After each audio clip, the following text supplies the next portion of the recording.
नमस्कार दोस्तों। उत्तर प्रदेश के मुख्यमंत्री योगी आदित्यनाथ ने दिल्ली के किराड़ी इलाके में एक जनसभा को संबोधित करते हुए आम आदमी पार्टी और अरविंद केजरीवाल पर तीखे हमले किए। उन्होंने आरोप लगाया कि दिल्ली सरकार ने यमुना को नाले में बदल दिया है और सवाल किया कि क्या अरविंद केजरीवाल अपने मंत्रियों के साथ यमुना में स्नान कर सकते हैं। उन्होंने आम आदमी पार्टी को झूठ की एटीएम मशीन करार देते हुए कहा कि उनका काम सिर्फ झूठ फैलाना है। योगी आदित्यनाथ ने अपनी बात को मजबूत करने के लिए प्रयागराज संगम में 54 मंत्रियों के साथ डुबकी लगाने का जिक्र किया और चुनौती दी कि अगर वह और उनके मंत्री संगम में डुबकी लगा सकते हैं तो केजरीवाल यमुना में क्यों नहीं कर सकते। योगी आदित्यनाथ ने बिजली संकट और पावर कट के मुद्दे पर भी दिल्ली सरकार को घेरा। उन्होंने कहा कि दिल्ली देश का ऐसा महानगर है जहां सबसे ज्यादा पावर कट होते हैं। उत्तर प्रदेश में बिजली की दर 3 से 3.5 रुपए प्रति यूनिट है, जबकि दिल्ली में यह 9-10 रुपए प्रति यूनिट तक है। उन्होंने अरविंद केजरीवाल पर निशाना साधते हुए यह भी कहा कि जिन्होंने अपने गुरु अन्ना हजारे को धोखा दिया है वे जनता के साथ क्या करेंगे। योगी आदित्यनाथ के इन बयानों ने दिल्ली की राजनीति में हलचल मचा दी है और आगामी चुनावों को लेकर सियासी माहौल गर्मा गया है। भारत माता की, भारत माता की, भारत माता की, वंदे वंदे वंदे। नमः पार्वती पतये हर हर। भारतीय जनता पार्टी के जिला के अध्यक्ष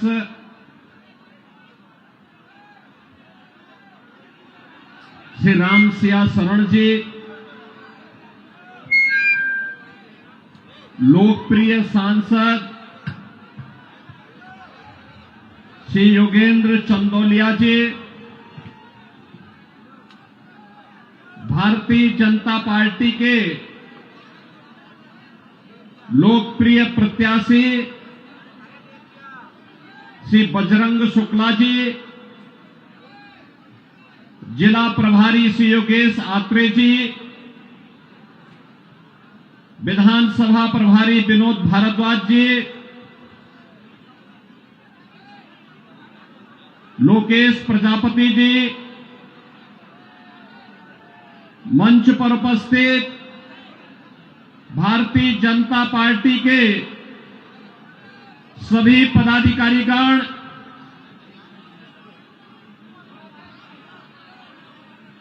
किरोड़ी विधानसभा क्षेत्र से जुड़े हुए सभी उपस्थित मेरे बहनों और भाइयों, दिल्ली विधानसभा चुनाव की दृष्टि से आज मुझे आप सबके बीच में आने का अवसर प्राप्त हुआ है। बहनों और भाइयों, मैं जब दिल्ली विधानसभा चुनाव की दृष्टि से आया हूं तो नजदीक से मुझे यहां की सड़कों को भी देखने का अवसर प्राप्त हो रहा है। मैं कल ही रात्रि को प्रयागराज से लखनऊ आया। उत्तर प्रदेश में प्रयागराज की धरती पर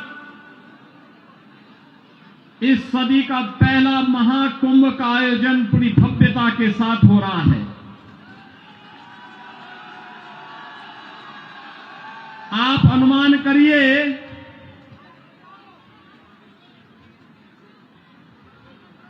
13 जनवरी से पौष पूर्णिमा से और आज 23 जनवरी तक इन 10 दिनों में 10 करोड़ श्रद्धालुओं ने प्रयागराज में मां गंगा, मां यमुना और मां सरस्वती के त्रिवेणी के संगम में पावन स्नान करके पुण्य के भागीदार बने हैं। आप प्रयागराज में जाएंगे तो अच्छी शानदार सड़कें मिलेंगी, कहीं गंदगी नजर नहीं आएगा।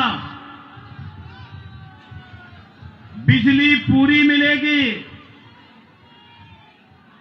कनेक्टिविटी चाहे वह सड़क की हो, रेल की हो या फिर हवाई जहाज की, तीनों की बेहतरीन कनेक्टिविटी प्रयागराज के लिए उपलब्ध रहेगी। बहनों और भाइयों, एक और प्रयागराज मां गंगा के तट पर लगने वाला इस सदी का सबसे बड़ा महाकुंभ, प्रधानमंत्री मोदी जी के विजन के अनुरूप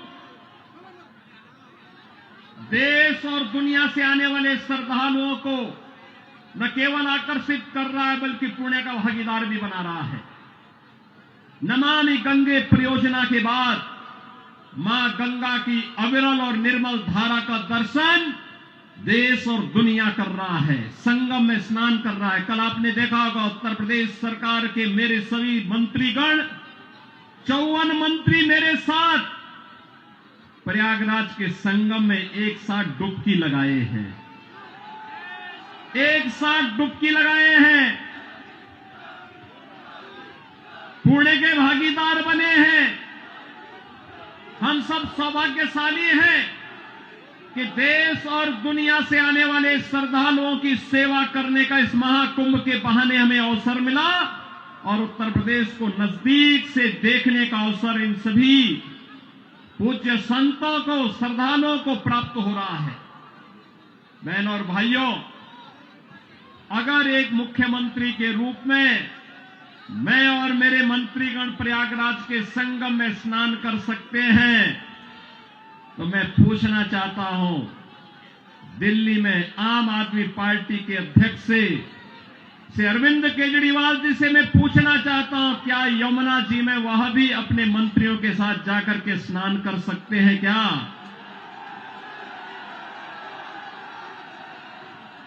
अगर उनमें नैतिक साहस है तो उनको इसका जवाब देना चाहिए।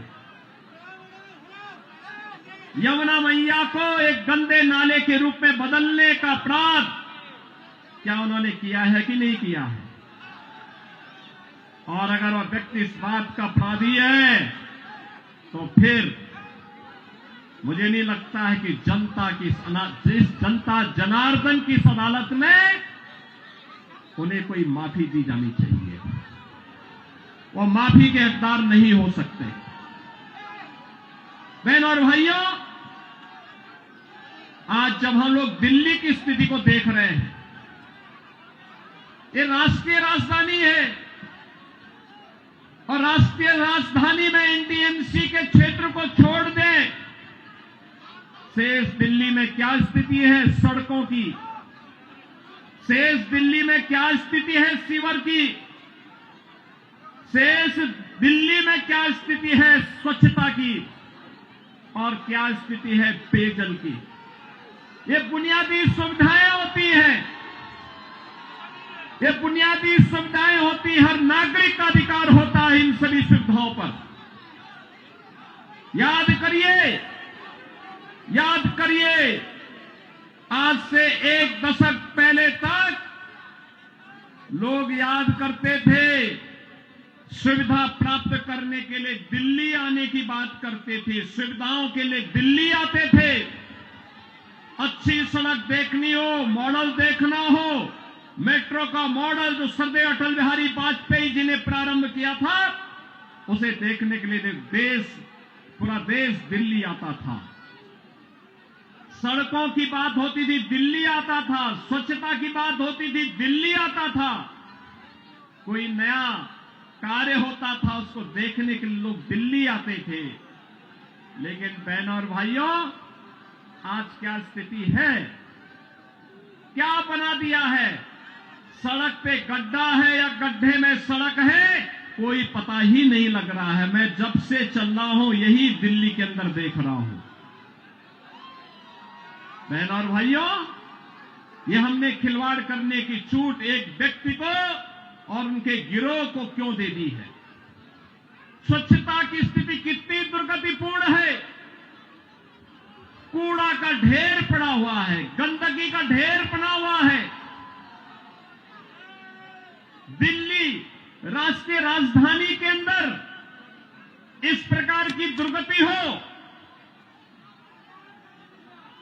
सीवर बह रहा सड़कों पर, हमारे वाहनों को भी उसी सीवर के बहते हुए सीवर से गुजरना पड़ा। और अभी तो पेयजल का भीषण संकट आने वाला है। दिल्ली में आम आदमी पार्टी की सरकार का पाप का भुक्तभोगी हमारी पावन मथुरा वृंदावन के श्रद्धालुओं को और संतों को भी उठाना पड़ता है। वहां मां गंगा एक गंदे नाले में बदल करके जाती है।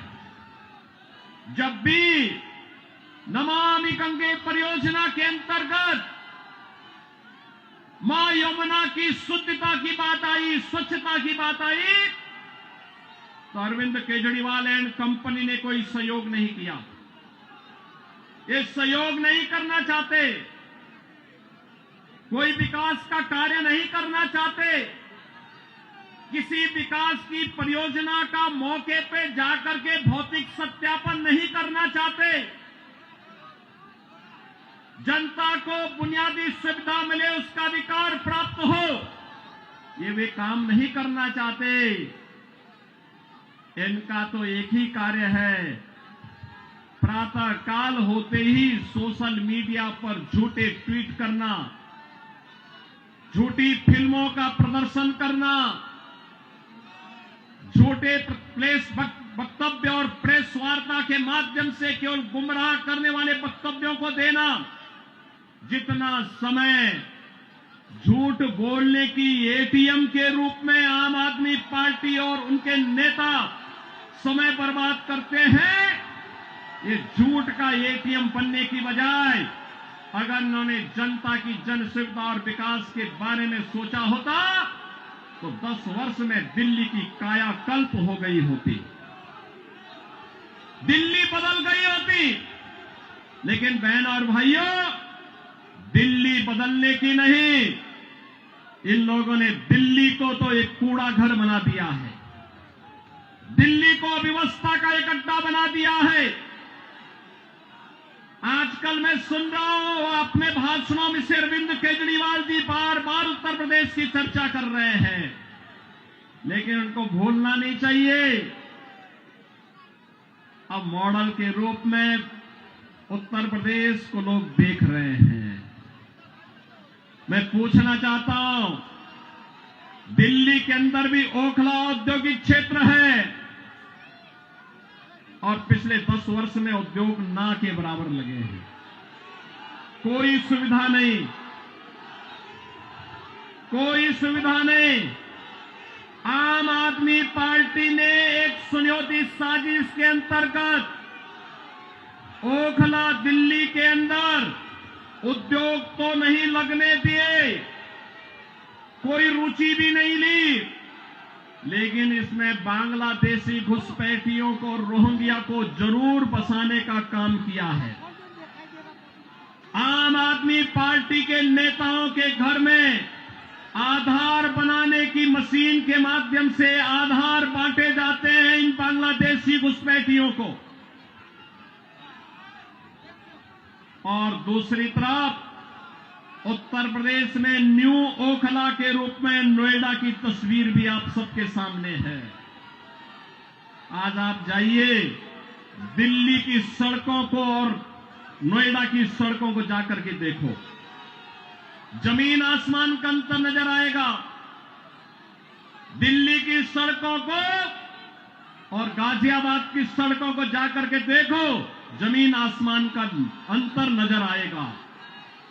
उत्तर प्रदेश के शिक्षण संस्थानों को, उत्तर प्रदेश के मेडिकल कॉलेजेस को और दिल्ली के अंदर यहां की राज्य सरकार के द्वारा चलाए जाने वाले वे जर्जर विद्यालय के भवनों को देख करके आप अंदाजा लगा सकते हैं कि बच्चों के भविष्य के साथ इनका व्यवहार क्या है। बहनों और भाइयों, एक सुनियोजित साजिश के तहत दिल्ली की जनता को तो इन्होंने जन सुविधाओं से वंचित रखाई, साथ साथ राष्ट्रीय सुरक्षा के साथ खिलवाड़ भी इन्होंने उन अपने शरारत भरी कृत्यों से किया है। आपने देखा होगा 2020 में दिल्ली के अंदर किस तरीके से दंगे करवाए गए और आम आदमी पार्टी के पार्षद और उनके विधायकों की संलिप्तता इस पूरे षड्यंत्र में सामने आई थी। ये लगातार राष्ट्रीय सुरक्षा के साथ खिलवाड़ कर रहे हैं। स्वाभाविक रूप से जो अपने गुरु सरदेव अन्ना हजारे को धोखा दे सकता हो, वह व्यक्ति जनता को भी धोखा देने में माहिर होगा। देश को भी धोखा दे रहे हैं, जनता जनार्दन को भी धोखा दे रहे हैं। लगातार अपने वक्तव्यों के माध्यम से ऐसे ऐसे वक्तव्य जारी कर रहे हैं जिसमें अब मैं विश्वास के साथ कह सकता हूं कि दिल्ली की जनता आने वाली नहीं है। और मैं यही अनुरोध करने के लिए आया हूं। बहनों और भाइयों, मैं आपको एक बात और कहना चाहता हूं। मैं आपसे एक बात और कहना चाहता हूं। जो यहां पर आम आदमी पार्टी की सरकार और आम आदमी पार्टी जो लगातार कह रही है, ये लगातार एक बात को कह रही है कि इन्होंने यहां पर बिजली दी है। बहनों और भाइयों, एनडीएमसी का क्षेत्र जहां बिजली मिलती है 24 घंटे, वह गृह मंत्रालय और शहरी विकास मंत्रालय भारत सरकार के अंतर्गत आता है। शेष दिल्ली में पावर कट देश के किसी भी बड़े महानगर से, किसी भी नगर से ज्यादा पावर कट है। मैं कह सकता हूं उत्तर प्रदेश की आबादी 25 करोड़ की है। हर जिला मुख्यालय को 24 घंटे की बिजली आज के दिन पर हम दे रहे हैं। और बिजली का पर यूनिट दाम उत्तर प्रदेश में एक सामान्य उपभोक्ता के लिए अगर है तो यह 3 से 3.5 रुपए है, इससे ज्यादा नहीं है। दिल्ली में यही 9 से लेके 10 रुपया है। यानी उत्तर प्रदेश से 3 गुना पैसा लेते हैं, लेकिन 24 घंटे बिजली यहां पर नहीं दे पा रहे हैं। बहनों और भाइयों, मैं केवल आपसे एक बात कहना चाहता हूं। जो लोग आपके साथ खिलवाड़ कर रहे हो, आपको जन सुविधाओं से वंचित कर रहे हो, दिल्ली की पूरी तस्वीर को बदसूरत कर रहे हो, राष्ट्रीय सुरक्षा के साथ खिलवाड़ कर रहे हो, ऐसे लोगों को सत्ता में दोबारा आने का कोई अधिकार नहीं होना चाहिए। कोई अधिकार नहीं होना चाहिए। आज आपके सामने भारतीय जनता पार्टी की डबल इंजन की सरकारें आपके पास काम करती हुई अगल बगल के राज्यों में नजर आ रही है। उत्तर प्रदेश है, हरियाणा है, राजस्थान है, मध्य प्रदेश है, छत्तीसगढ़ है। इन सभी राज्यों में जाकर के देखो। मैं कल एक न्यूज पढ़ रहा था कि पंजाब की कुछ बहनें आम आदमी पार्टी के कार्यालय का घेराव की हैं, श्री अरविंद केजरीवाल के घर का घेराव की हैं और ये इस बात को लेके कही हैं कि जो वायदा किया था इन्होंने पंजाब में सरकार बनाने के पहले कि 1000 रुपया हर महिला को देंगे, ये दिया ही नहीं और वे महिलाएं इसलिए घेराव करने के लिए आई थी। इन्होंने यहां पे दिल्ली में भी घोषणा की कि मुल्ला और मौलवी को यहां पर पहले से ही ये लोग वेतन देते थे। आज दिल्ली की आर्थिक स्थिति इतनी बदहाल कर चुके हैं कि उनको भी कई महीनों का नहीं मिला और जब वहां से हो हल्ला शुरू हुआ तो इन्होंने उसको डाइल्यूट करने के लिए कहा कि हम पुजारियों को भी देंगे। बहनों और भाइयों, मैं पूछना चाहता हूं अरविंद केजरीवाल जी से और उनकी पूरी टीम से क्या किसी मंदिर के सुंदरीकरण की कार्य योजना को उन्होंने कभी आगे बढ़ाया? कभी बढ़ाया? मॉडल देखना हो तो आइए काशी में काशी विश्वनाथ धाम को देखिए। मॉडल देखना हो अयोध्या में श्री राम जन्मभूमि पर भगवान राम के भव्य मंदिर के मॉडल को देखो। मॉडल देखना हो तो प्रयागराज में आइए।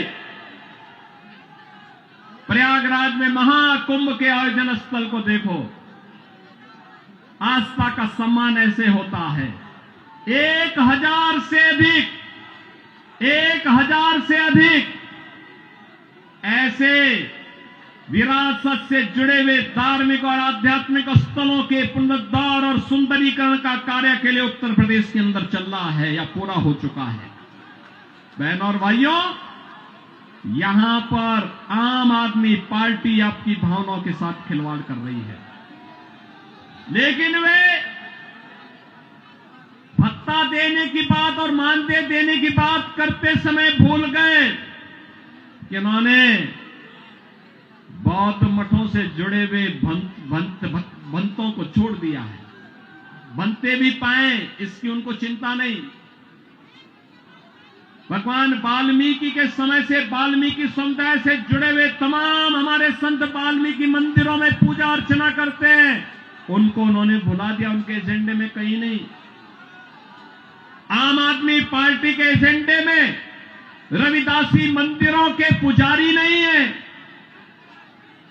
यानी आज भी इनकी तुष्टीकरण की जो पॉलिसी चली आ रही है, बांटो और राज करो की पॉलिसी चली आ रही है, वह अभी भी मानदेय और सरकारी पैसे से उस मानदेय या भत्ता देने में भी उसमें ये लोग परहेज नहीं कर पा रहे हैं।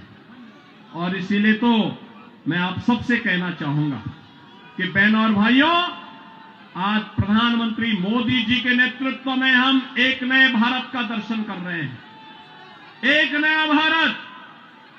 अगर हमें काशी में काशी विश्वनाथ का दर्शन कराता है तो उत्तराखंड में केदारपुरी में भगवान केदारेश्वर का भी भव्य मंदिर का पुनरुद्धार का कार्य वहां चल रहा है। मध्य प्रदेश में महाकाल का महालोक है तो उत्तर प्रदेश के विंध्यवासिनी में मां विंध्यवासिनी का धाम भी एक नए कॉरिडोर के रूप में विकसित हुआ है। अयोध्या में 500 वर्षों के बाद फिर से रामलला विराजमान हो गए हैं। और इस अवसर पर मैं आप सबसे अपील करना चाहूंगा, यह समय है, जैसे उत्तर प्रदेश डबल इंजन सरकार का लाभ प्राप्त कर रहा है, एक साथ एक स्वर में सभी सरकारें मिल करके विकास को ध्यान में रख करके, युवाओं के भविष्य को ध्यान में रख करके, अन्नदाता किसानों के भविष्य को ध्यान में रख करके, बहन और बेटियों की सुरक्षा को ध्यान में रख करके, व्यापारियों की सुरक्षा को ध्यान में रख करके अपना कार्य कर रही है। ऐसे ही दिल्ली के अंदर भी भारतीय जनता पार्टी नेतृत्व की डबल इंजन सरकार आनी चाहिए और डबल इंजन सरकार की शुरुआत आपने कर ली है। आपने कर ली है। याद करिए, जब से अरविंद केजरीवाल और उनके मंत्रियों को भ्रष्टाचार के मामले में जेल में बंद किया गया था, जेल से जमानत पे छूटने के बाद इन्होंने कहा था कि जनता जनार्दन फैसला करेगी। अरे जनता जनार्दन ने तो लोकसभा चुनाव में फैसला कर लिया है। दिल्ली में 100% रिजल्ट प्रधानमंत्री मोदी जी के साथ रहा। चंदौलिया जी को आपने यहां से अपना सांसद चुन करके भेजा, देश की संसद में भेजा है। तो जनता जनार्दन तो अपना फैसला कर ही चुकी है और इस विधानसभा चुनाव में भी जनता जनार्दन फैसला करने को पूरी तत्परता के साथ खड़ी है। और इसी में मैं आपसे अपील करने के लिए आया हूं कि बहनों और भाइयों, इस किराड़ी विधानसभा क्षेत्र से भारतीय जनता पार्टी ने अपने कर्मठ कार्यकर्ता को जिनका एक ही ध्येय है और वह है कि इस किराड़ी विधानसभा क्षेत्र को एक विकसित विधानसभा क्षेत्र के रूप में विकसित करना। यहां के लोकप्रिय सांसद श्री चंदोलिया जी के साथ मिलकर के अच्छी सड़कें देना, सीवर लाइन बिछाना, पेयजल की पुख्ता व्यवस्था करना, स्ट्रीट लाइट को दुरुस्त करना, साफ सफाई और स्वच्छता के मानक पर एक आदर्श विधानसभा के रूप में विकसित होना, बहन और बेटियों को सुरक्षा प्रदान करना, युवाओं के लिए रोजगार के अवसर उपलब्ध करवाना, उत्तम शिक्षा के, उत्तम स्वास्थ्य के केंद्र को बेहतरीन तरीके से, मॉडल तरीके से संचालित करने का कार्य, और इसको करने के लिए यहां पर राम भक्त बजरंग बली के रूप में बजरंग शुक्ला आपके बीच में उपस्थित हैं, भारतीय जनता पार्टी के प्रत्याशी के रूप में। मेरी आप सबसे अपील है कि डबल इंजन सरकार से ही दिल्ली की कायाकल्प होगी और डबल इंजन सरकार के प्रतिनिधि के रूप में बजरंग शुक्ला को दिल्ली विधानसभा में चुन करके भेजे। आप सब भेजेंगे? भेजेंगे? जनता जनार्दन का आशीर्वाद इस बजरंग शुक्ला को प्राप्त होगा। दोनों हाथ उठा करके अपना आशीर्वाद देकर के बोलिए। जहां तक मेरी आवाज जा रही है, ये घरों के ऊपर भी लोग बैठे हुए हैं, सभी से मेरी अपील है, जहां तक मेरी आवाज जा रही है, घर के ऊपर हो, सड़क हो, अगल बगल हो, जहां तक मेरी आवाज जा रही है, बजरंग शुक्ला को आप आशीर्वाद देंगे? दिल्ली के कूड़े से निजात पाएंगे? ये झूठ बोलने की एटीएम मशीन से मुक्ति पाएंगे? यमुना मैया की शुद्धि के अभियान में सहभागी बनेंगे? तो मेरे साथ बोलेंगे जय श्री राम, जय जय श्री राम।